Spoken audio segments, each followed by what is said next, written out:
할렐루야. 오후에 나오시면 좀 힘든 부분이 있지만 하나님께서 우리 한 사람 한 사람을 만나주시고 위로하시고 치료하여 주실 줄 믿습니다.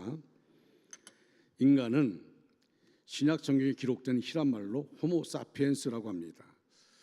무슨 뜻입니까? 인간은 생각하는 존재라는 것입니다. 그러나 히란 말로 인간을 의미하는 가장 많이 쓰는 단어가 있습니다. 그것이 바로 안트로포스라는 단어입니다. 그 뜻은 위를 바라보고 사는 존재라는 뜻입니다.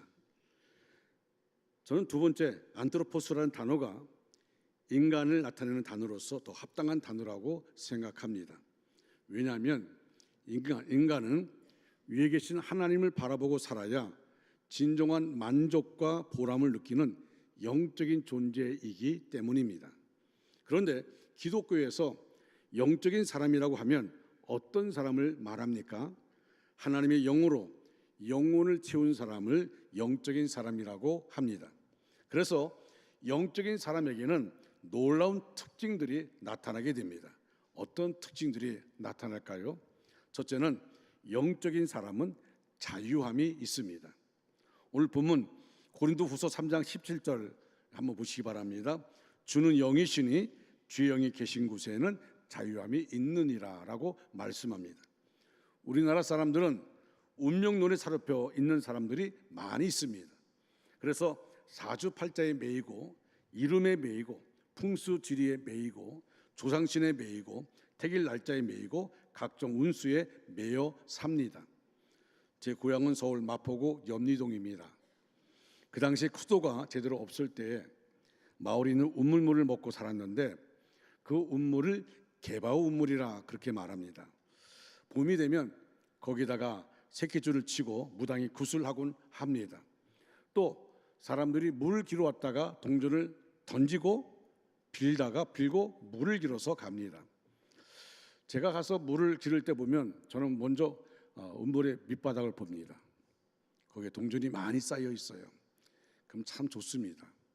왜냐하면 저희 아버님이 그 마을의 통장이었거든요. 우리 아버지가 통장하는 이유가 있어요. 통장은 각 집에 들어갈 수가 있습니다. 그래서 통장 전도하기 위해서 통장을 했습니다. 그러다 보니까 그 우물을 청소하는 게 누가 하느냐? 저하고 제 바로 위형, 경찰이었던 위형 두 사람이 그 우물을 청소합니다. 그러면 물을 다 퍼나고 그리고 밧줄 끌고 내려가서 다 이제 이끼를 닦고 그리고 그 밑에 동전을 다 줍습니다. 그 성하고 저하고 둘이서 나눠 갔습니다. 처음에는 3대2로 하자 그러더라고요. 그래서 내가 반반씩 하자. 반반씩. 그리고 그 동전 다 우리 거고 그 다음에 수고했다고 수고비를 또 줘요. 그래서 1년에 2번씩 그 일을 하게 됩니다.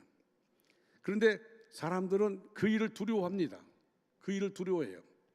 어떤 사람들은 날을 잡아서 이사하고 또 벽에 모치를 날을 잡아서 합니다. 그날이 무엇이냐면 귀신이 출장 간 날입니다. 귀신이 있을 때 모치하다가 귀신 눈 아래 박을까 봐 그래서 귀신이 출장 간 날 모치를 합니다. 여러분 우리는 그럴 필요가 없어요. 하고 싶을 때 이사하면 됩니다. 여러분이 이사를 할 때 보면 어느 날 되면 참 값이 비싸죠. 그때 할 필요가 없어요.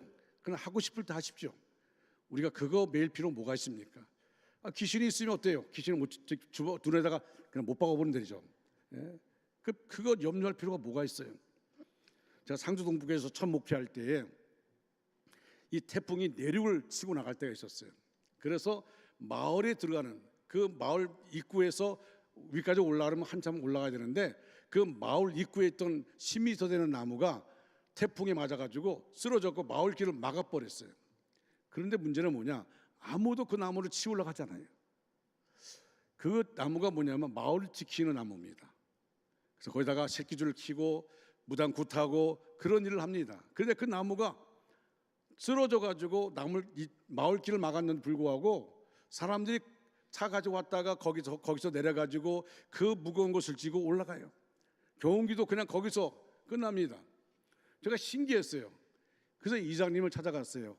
왜 이거 나무를 안 치우니까 했더니 그거 나무 잘못 치면 큰일 납니다. 그런 거예요.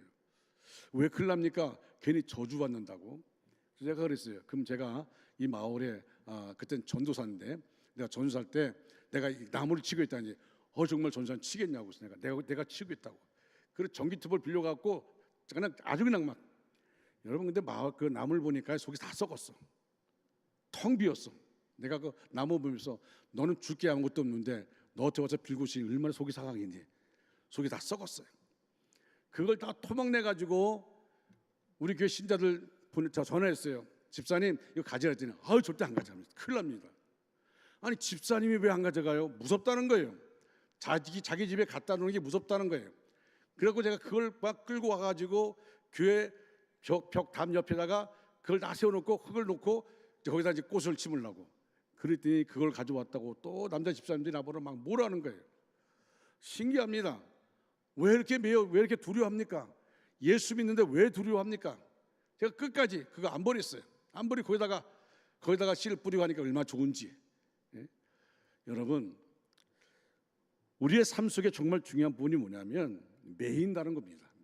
매여 사는 거예요. 예수님을 믿으면서도 매여 살고 있어요. 예수를 믿으면서도. 요한복음 1장 12절에 보니까 영접하는 자 곧 그 이름을 믿는 자들에게는 하나님의 자녀되는 권세를 주셨다고 했습니다. 할렐루야. 저와 여러분 우리는 모두가 하나님의 자녀의 권세를 받은 줄로 믿으시기 바랍니다. 옆에 분이 얘기하세요. 당신 하나님의 자녀되는 권세가 있습니다. 자녀로서의 권세가 있습니다. 혹시 옆에 사람 쳐다보다가 아닌가 봐 이렇게 한 분 있습니까? 하나님의 자녀되는 권세가 있어요. 권세가 있습니다.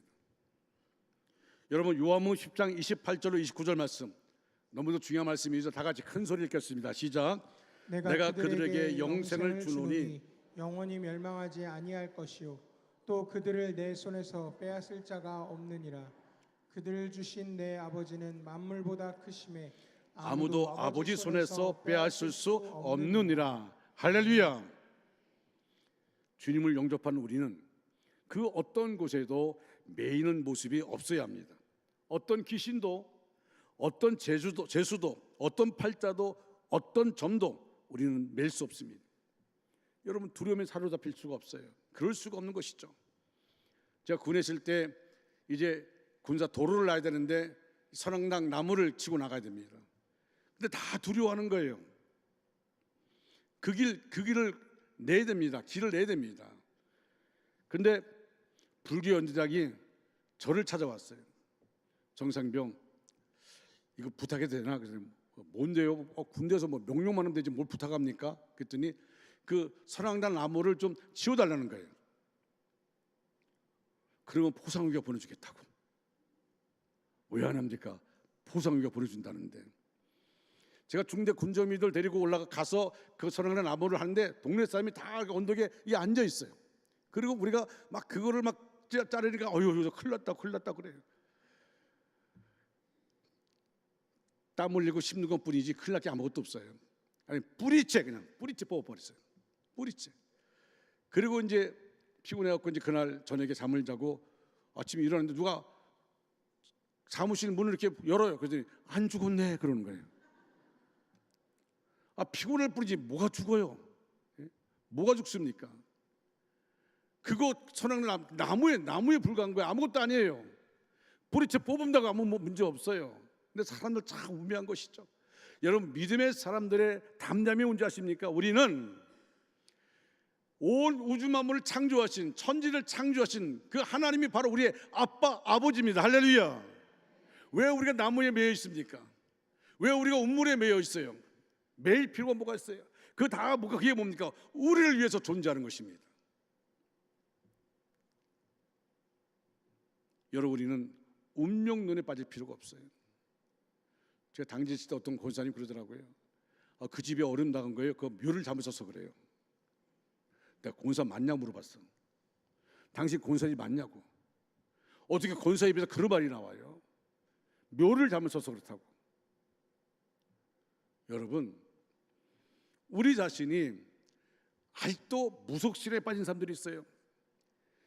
기독교적인 기독교인이 아니라 무속신앙적인 기독교인이에요. 거기서 벗어나지 못합니다.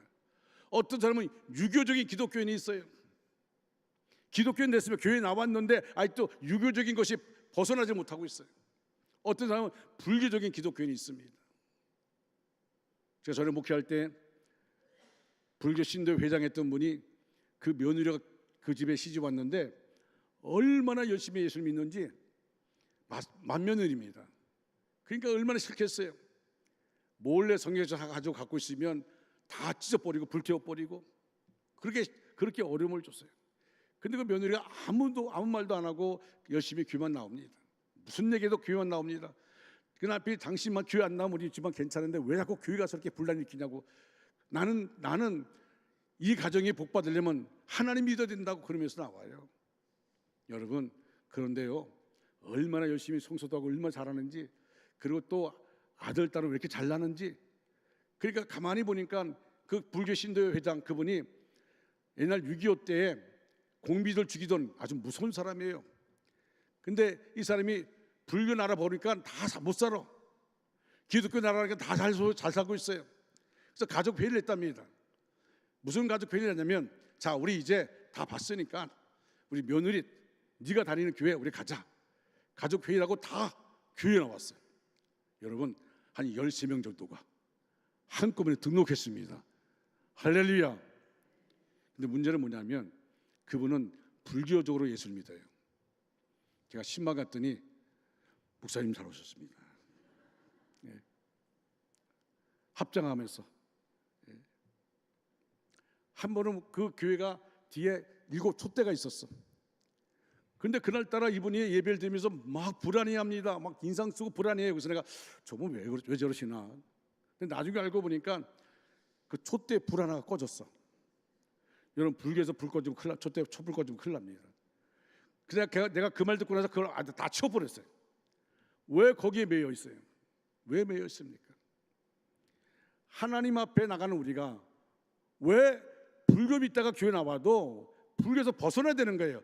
유교 믿다 교회 나와도 유교에서 벗어나야 됩니다. 무속적인 신앙 벗어나야 됩니다. 그런데 예수를 믿으며 불구하고 여전히 무속진앙이에요.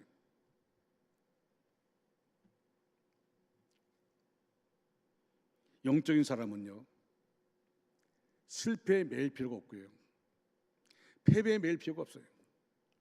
영적인 사람, 하나님의 자녀가 됐으면 모든 것에서 자유를 찾아야 되는 것입니다. 자유를 찾아야 돼요. 또한 두 번째로 영적인 사람은 시야가 열려 있습니다. 시야가 열려 있어요. 오늘 읽은 본문 18절 말씀 보시면, 우리가 다 수건을 벗은 얼굴로 거울을 보는 것 같이 주의 영광을 보매 그와 같은 형상으로 변하여 영광에서 영광에 이르니 곧 주의 영으로 말미암음이라 말씀했습니다. 영적인 사람은 수건을 벗은 얼굴을 가지고 있다고 적고 있어요. 수건을 벗은 얼굴. 수건을 벗은 얼굴을 가지고 있다는 말은 열린 시야를 가지고 있다는 것입니다. 육적인 사람은 눈 앞에 것만 봅니다. 눈 앞에 것만 보니까 낙심하는 거예요. 눈 앞에 것만 보니까 불안한 겁니다. 늘 염려가 그에서 떠나지 않습니다. 왜? 눈 앞에 것만 보니까. 안목이 짧습니다. 자기만 보입니다. 그러나 영적인 사람은 멀리 봅니다. 안목이 깁니다. 남을 잘 보려고 합니다. 육적인 사람은 베드로가 업으로만 보입니다. 그러나 영적인 사람은 베드로가 앞으로 예루살렘을 뒤흔드는 제목임을 압니다. 육적인 사람은 부정적이고 다른 사람의 단점을 들추기를 좋아합니다. 그러나 영적인 사람은 긍정적이고 창조적 시야를 가지고 있습니다. 그래서 영적인 사람은 어떤 일에 대해서 결점을 들추기보다는 그 자신이 새로운 상태를 창조하기 위해서 그 일에 뛰어드는 것입니다. 육적인 사람은 자신의 가치에 대해서 자신감이 없습니다. 그러나 영적인 사람은 자신에 대한 굳건한 가치를 볼 줄 압니다. 나를 통해 하나님의 이상이 서고 하나님의 뜻이 이루어질 것이다. 이 말은 거룩한 소명의식을 가지라는 것이지 교만하라는 말이 아닙니다. 그뿐만이 아닙니다.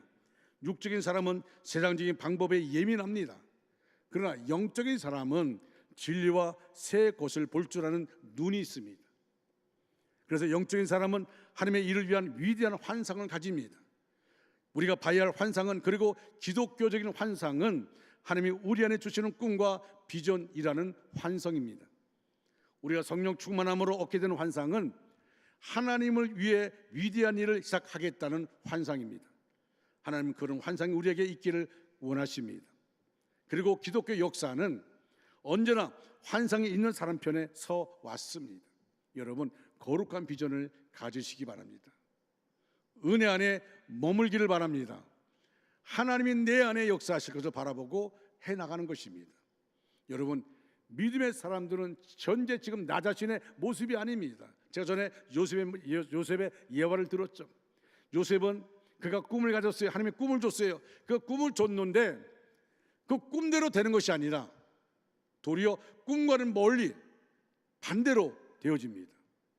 전혀 상상하지 못했던 애굽의 노예로 팔려갑니다. 그리고 신앙을 지키기 위해서 애를 열심히 일했습니다.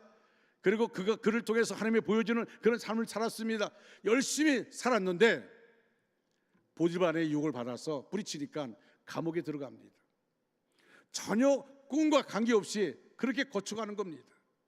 억울하게 노예로 팔려가고 억울하게 감옥에 들어가고, 여러분 그 정도 되면은 아마 인생 포기할 것입니다.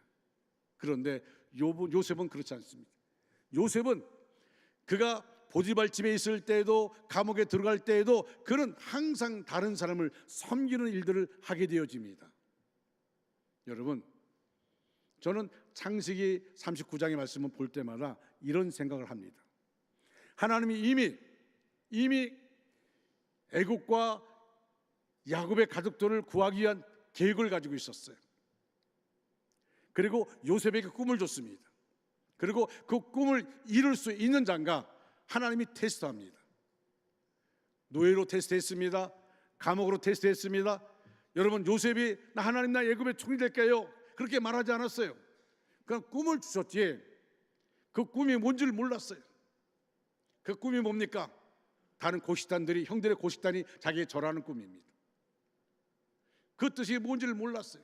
그러나 요셉은 항상 하나님을 의식하는 삶을 살았어요. 하나님을 의식하는 삶. 고람되오, 여호와께서 여기 계십니다. 하나님이 나와 함께 하십니다. 하나님을 의식하는 삶을 살았습니다. 그래서 그가 보디발 집에 갔을 때에도 그는 하나님을 의식하며 최선을 다했습니다. 그래서 보디발이 요셉을 바라보면서 하나님이 요셉과 함께하는 것을 보고 보았더라고 말합니다.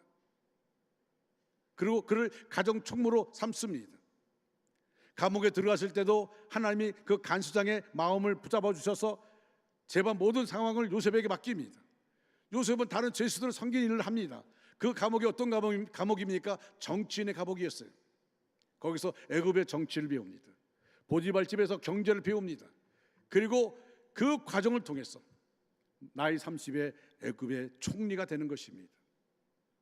모든 테스트를 통과하고 나니까 나중에 하나님의 계획대로 그를 세워주시는 것을 보게 되어집니다. 사랑하는 성도 여러분, 우리도 마찬가지입니다. 우리의 인생 마찬가지입니다. 제가 오늘 어느 학생과 대화를 하면서 그런 말을 했어요. 요셉의 예화를 들었습니다. 너는 템프테이션에 넘어가지 마라. 마귀의 유혹에 넘어가지 말라. 하나님의 테스트를 통과해라. 하나님이 너를 테스트하는 걸 할 거니까 그 테스트에 통과하면 너를 놀랍게 쓸 것이야. 오늘 우리도 마찬가지입니다. 하나님이 우리 안에 오셔서 역사하는 부분들, 여러분, 많은 사람이 악한 사탄 마귀의 그 템프테이션에 그 유혹에 넘어갑니다.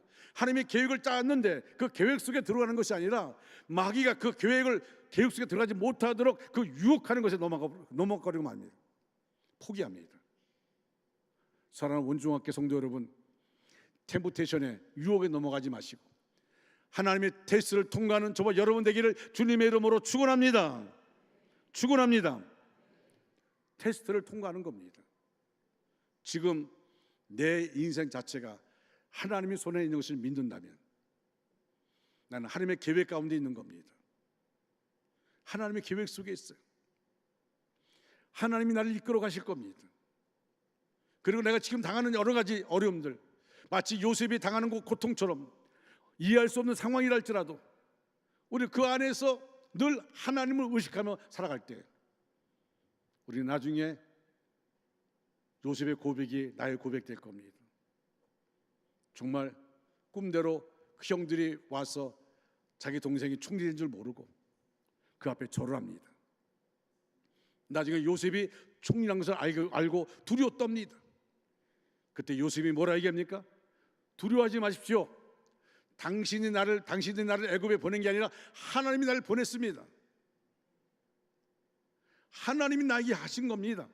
당신들이 한 게 아니라 당신들이 한마디 엄밀히 말하면 당신들이 좀 도구로 쓰임 받은 겁니다. 여러분, 하나님은요 꿈과 비전을 가진 사람들을 쓰십니다.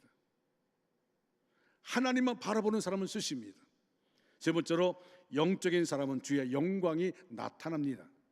오늘 보면 18절 다시 한번 보십시오.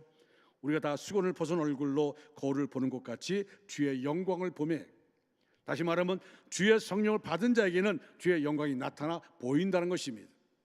주의 영광이 보이면 주님처럼 살려고 하는 열망이 생겨나게 될 것입니다. 그래서 영적인 사람에게는 자기 몸에 예수의 흔적이 나타나야 합니다. 그 흔적으로 말미암아 예수님의 향기가 나타나야 합니다. 참 부담스러운 글을 제가 한번 읽었는데 제가 한번 읽어드리겠습니다. 미국 장로교 잡지 프렌즈 비티어리라는 서비라는 잡지에 나온 글입니다.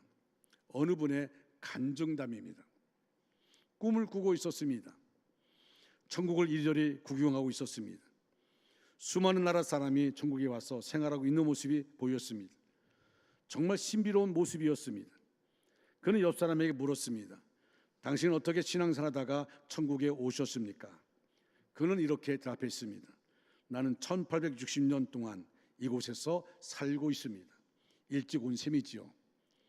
나는 사도 바울 시대에 로마에 살았습니다. 나는 예수를 잘 믿고 있었습니다. 네로가 나를 잡아 기둥에 매두었습니다. 예수 믿는다고 굶어 죽이려는 것이었습니다. 한참 지나도 죽지 않으니까 내 위에 장작을 쌌더니 불을 질러 나를 죽였습니다. 그때 얼마나 무서웠습니까? 아니요, 도리어 기뻤습니다. 예수님이 나를 위하여 내 죄를 지고 십자가에 죽으셨는데 나도 주님을 위하여 죽을 수 있다고 생각하니 그때 한없이 기뻤습니다. 천국을 구경하던 그는 자기 신앙이 부끄러워지기 시작했습니다. 그는 또 한 사람을 만나서 물었습니다. 어디서 신앙생활하다가 천국에 오셨습니까? 나는 하늘나라 이곳에 온 지 수백 년밖에 되지 않았습니다. 나는 저 남의 에로만가 섬에서 왔습니다. 식인종입니다. 존 윌리엄 선교사가 그 섬에 와서 예수님 이야기를 하여 주었습니다. 우리는 모두 죄인으로 죽을 수밖에 없고 지옥에 갈 수밖에 없는데 예수님이 이 땅에 오셔서 우리 죄를 짊어지고 죽으셨다는 사실을 가르쳐 주었습니다. 나는 그것이 왜 그렇게 확실하게 믿어지는지 놀랄 정도였습니다. 나는 그 어떤 일이 있어도 예수님을 따르고 예수님을 사랑하고 섬기기로 서약을 하였습니다. 그러던 어느 날 내 종족들이 선교사를 잡아 죽였습니다. 그리고 나도 잡아서 나무에 묶어 두었습니다. 그리고 나를 기지맥진할 때까지 팼습니다. 그들은 내가 죽을 줄 알고 돌아갔습니다. 이튿날 와서 보니까 내가 살아있는 것을 보고 머리를 장작 쪼개듯이 빠겠습니다. 그리고 나를 요리하여 먹었습니다. 저는 끔찍한 일이 있습니까? 아니요. 당신이 보기에는 끔찍하여도 나는 기뻤습니다. 윌리엄 선교사는 나에게 예수님은 내 죄를 짊어지고 십자가에서 그렇게 고통스럽게 죽으셨다고 가르쳐 주셨습니다. 그때 믿음을 끝까지 당당하게 지킨 것을 나는 기뻐하고 있습니다. 정말 자랑스럽습니다. 그런데 당신은 윌리엄 선교사 같은 분을 위하여 얼마나 헌신하였습니까? 우리를 천국에서 부르신 예수님을 위하여 어떻게 헌신하고 살고 계십니까? 그는 이런 갑작스러운 질문에 대답을 못하고 서 있었습니다. 그렇게 물어본 이는 슬픈 얼굴로 물끄러미 쳐다보고 있었습니다. 부끄러움을 느끼면 깜짝 놀랍게 여보니 꿈이었습니다. 그는 침대에서 식은땀을 흘리며 몇 시간 동안 울면서 회개하면서 자기 생활을 점검하여 보았습니다. 나는 주님을 위하여 헌금 드리는 데 인색하였고 좋은 옷을 사는 데는 아낌없이 돈을 쓰지 않았는가? 나는 놀러 다니는 데는 많은 시간을 사용하면서 예배 드리는 데 시간을 얼마나 바쳤는가?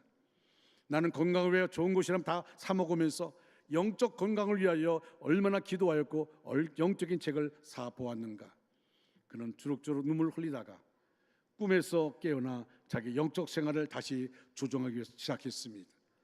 꿈이 준 영적 성장이었습니다. 초대교회 때 왜 기독교가 급속도로 퍼지게 되었습니까? 믿는 사람에게 예수님의 향기가 나타났기 때문입니다. 그래서 영적인 사람은 말로 전도하지 않고 행동으로 전도합니다. 화려한 말은 주도들고 섬기고 봉사하는 행동은 많아지게 됩니다. 말만 가지고는 사람을 이끌 수 없습니다. 행동이 변화되어야 합니다. 그래서 우리들의 모습 속에 예수님의 영광이 나타나야 합니다. 전도하다 보면 믿는 사람들, 심하게 배척하는 사람들을 종종 만납니다. 그들이 배척하는 것을 자세히 보면 하나님이나 예수님을 배척하는 것이 아닙니다.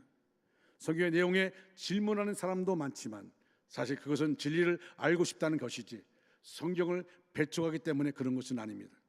그러면 무엇을 배척하는 것입니까? 그리스도인의 잘못된 태도를 배척하는 것입니다. 일부 그리스도인들은 세상 사람보다 더 나쁜 행동을, 나쁜 태도를 취합니다. 그런 모습 보고 그리스도인의 전체를 나쁘게 보려는 사람이 많습니다. 그리고 세상 사람들은 그리스도인의 명백히 나쁜 태도에도 싫어하지만 죄는 아닐지라도 그리스도인의 얌체 같은 태도도 싫어합니다. 그리스도인이 잘못하면 거의 대부분이 그리스도인이 왜라고 할 것입니다. 결국 우리 믿는 사람들이 그리스도인답게 살려는 노력을 하는 수밖에 없습니다. 그러므로 이제는 얌체짓, 최대한 버리려고 노력하고 최선을 다해 그리스도의 흔적을 세상 사람들에게 나타내려고 해야 합니다. 갈라디아서 6장 17절에 사도 바울은 이렇게 고백합니다. 내 몸에 예수의 흔적을 가졌노라. 내 몸에 예수의 흔적을 가졌노라.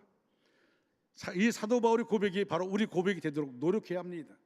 그러므로 진정으로 영적인 사람이 되기를 원하는 사람은 영적인 사람에게는 예수 그리스도의 흔적이 나타난다는 사실을 잊지 말고 최선 다해 예수님의 향기를 날리는 사실을 알아야 합니다. 성도 여러분의 생활에서도 예수님의 흔적이 나타나고 예수님의 향기가 있기를 주님의 이름으로 축원합니다.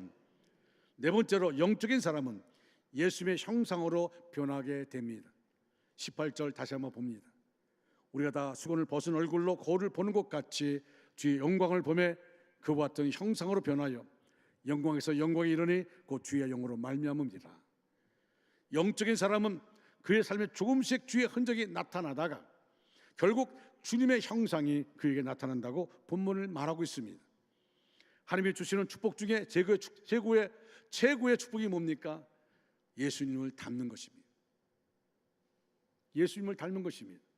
사실상 예수님을 닮는 것처럼 위대한 것은 없습니다. 우리는 최상의 삶의 목표를 그리스도를 닮는 것에 두어야 합니다.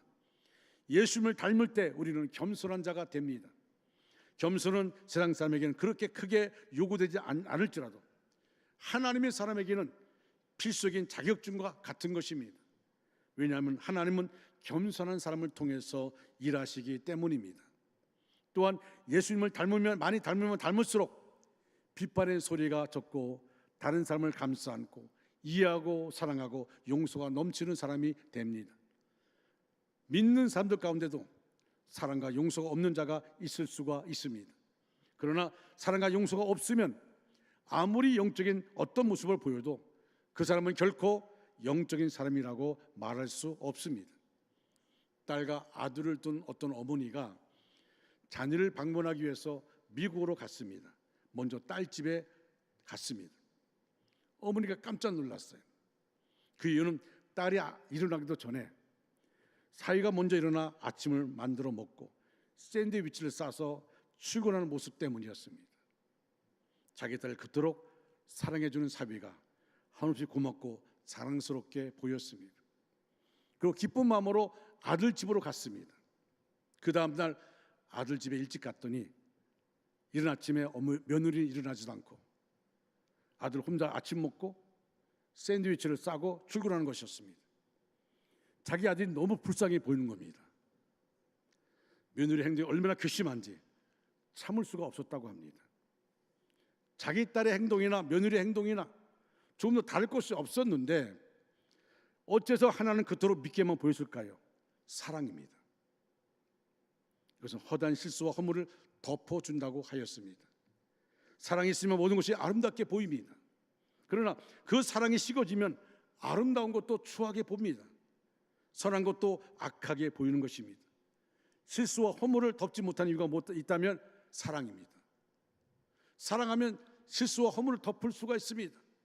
사랑하지 않으면 덮을 수가 없습니다. 우리에게 미운 사람이 많은 이유가 뭡니까? 나에게 사랑함이 부족함 때문일 것입니다. 모든 사람이 하는 일이 못마땅해 견딜 수 없을 때는 내가 사랑의 눈으로 그들을 보지 못하기 때문일 것입니다. 만약에 가정에서, 학교에서, 직장에서, 교회에서 괜히 싫어지는 사람이 있다면 그들이 문제라기보다는 사실 나에게 그에 대한 사랑이 없기 때문일 것입니다. 우리가 살아가는 이 사회가 사랑의 마음으로 모든 사람을 바라보고 대한다면 얻었던 자리가 아름다운 자리로 서서히 변하여질 수 있을 것이라고 기대됩니다. 우리 교회가 건강한 교회, 사랑에 충만한 교회가 되기 위해서는 여러분, 우리 한 사람 한 사람, 나부터 사랑의 은사를 달라고 기도해야 됩니다. 사랑의 눈으로 바라봐야 됩니다. 내 입에서 사랑의 언어가 나와야 됩니다. 상대방의 허물을 덮어주는 은혜가 있어야 됩니다. 그래야만이 건강한 교회, 사랑이 넘치는 교회가 되어집니다. 여러분, 가정도 마찬가지입니다. 여러분, 성 프란시스를 기억하지요. 그는 기독교 역사상 가장 주님처럼 살았던 분 중에 하나입니다. 그가 살았던 시대는 가장 미움과 증오가 많았던 시대였습니다. 예루살렘을 탈환한다는 목적으로 십자군 전쟁을 일으켜서 수많은 가정에 상처가 생겨나고 고아와 과부가 양산되던 시절이었습니다. 그래서 당시 거의 모든 기독교인은 이스라엘 교인들을 증오하고 있었습니다. 바로 그 순간에 우리가 잘 아는 성 프란시스의 기도가 탄생했습니다. 주님, 저를 당신의 도구로 써주소서. 미움 있는 곳에 사랑을, 다툼이 있는 곳에 용서를, 분열이 있는 곳에 일치를, 의욕이 있는 곳에 신앙을, 그릇됨이 있는 곳에 진리를, 절망이 있는 곳에 희망을, 어두움의 빛을, 슬픔이 있는 곳에 기쁨을 가져오는 자 되게 하소서. 위로받기보다는 위로하고 이해받기보다는 이해하며 사랑받기보다는 사랑하게 하여 주소서. 우리가 줌으로써 받고 용서함으로써 용서받으며 자기를 버리고 죽음으로써 영생을 얻기 때문입니다. 결국 영적인 사람은 주님을 닮은 사람이고 사랑을 아는 사람입니다. 그러한 주님의 사랑이 여러분의 삶에 넘쳐나기를 주님의 이름으로 축원합니다. 기도하겠습니다. 하나님 아버지, 우리 원주중앙교회는 영적인 사람이 다 되게 하여 주시옵소서. 육적인 사람이 없게 하여 주시고, 혹이나 육적인 사람이랄지라도 영적인 사람이 될 수 있도록 인도하여 주시옵소서. 주님 닮기를 원합니다. 내 속에 하나님이 역사해 주시고 나 자신을 저속히 복종시키고 정과 욕심을 다 십자가에 못 박기를 원합니다. 하나님, 나는 날마다 죽어지며 주님 안에 거하기를 원합니다. 예수님의 흔적 있는 삶 되기를 원합니다. 예수님의 향기가 묻어나는 삶 되기를 원합니다. 하나님, 나를 통하여 내 가정이 구원받기를 원합니다. 나를 통하여 나와 함께하는 사람들이 구원받기를 원합니다. 나와 함께하는 사람이 나를 통하여 행복하기를 원합니다. 우리를 그렇게 사용하여 주시옵소서. 하나님, 이 시간도 기도하옵기는 우리를 불쌍히 보시사 안수하여 주시고 온몸을 치료하여 주시고 문제가 떠나가게 하옵소서. 나사렛 예수 그리스도 이름으로 명하노니 모든 질병은 떠나갈지어다. 심한 두통, 불면증, 우울증, 공황장애, 이석증, 노이로제, 스트레스, 정신질환, 뇌진환은 떠나갈지어다. 목과 어깨 통증이 물러갈지어다. 척추, 허리, 관절의 병이 물러갈지어다. 심장병, 위장병, 특별히 위의 모든 질병은 떠나갈지어다. 고혈압, 당뇨가 물러갈지어다. 악성 종양과 각종 암이 떠나갈지어다. 몸 안의 염증도 떠나갈지어다. 피부병, 난치병, 불임증은 떠나갈지어다. 하나님, 우리 모든 믿음의 권속들 늘 기도로 승리케 하여 주시옵소서. 이 시간 기도하옵기는 수요일부터는 청년 집회를 통해 역사하여 주셔서 이번 청년 수련회가 성령의 불이 임하는 수련회 되게 하여 주시옵소서. 아버지여, 청년 수련회를 통하여 우리 형제자매들이 다 하나님 만나며 주님의 기쁜 은혜를 체험케 하여 주시옵시고 새로운 결단이 있게 하여 주시옵소서. 여호와 아버지 하나님, 교회학교의 모든 행사들을 위해 기도합니다. 하나님이 역사해 주시고 준비하는 과정 가운데 함께하여 주시고, 또 이를 위해 기도할 때, 우리가 기도할 때 하나님 응답하여 주시옵소서. 아버지여, 교회학교 행사를 위해서 기도하고 또 몸으로 헌신하는 분들, 물질로 헌신하는 분들을 기억해 주시고, 하나님께서 하늘을 여시사 복 주시옵소서, 은혜 주시옵소서, 인도하여 주실 줄 믿습니다. 예수 그리스도 이름 받들어 간절히 축복하며 기도드리옵나이다. 아멘. 다 일어나서 찬양합니다.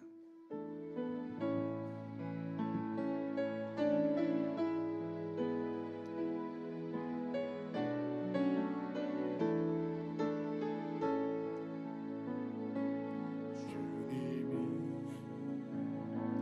주신 땅으로 한 걸음씩 나아갈 때에 수많은 적들과 견고한 성이 나를 두렵게 하지만 주님은 신뢰함으로, 주님은 의지함으로, 주님이 주시는 담대함으로 큰 소리 외치며 나아가네. 이 산재를 내게 주소서. 그날에 주께서 말씀하신 이제 내가 주님 이름으로 그 땅을 취하리니, 원주 땅을 내게 주소서. 그날에 주께서 말씀하신 이제 내가 주님 이름으로 그 땅을 취하리라.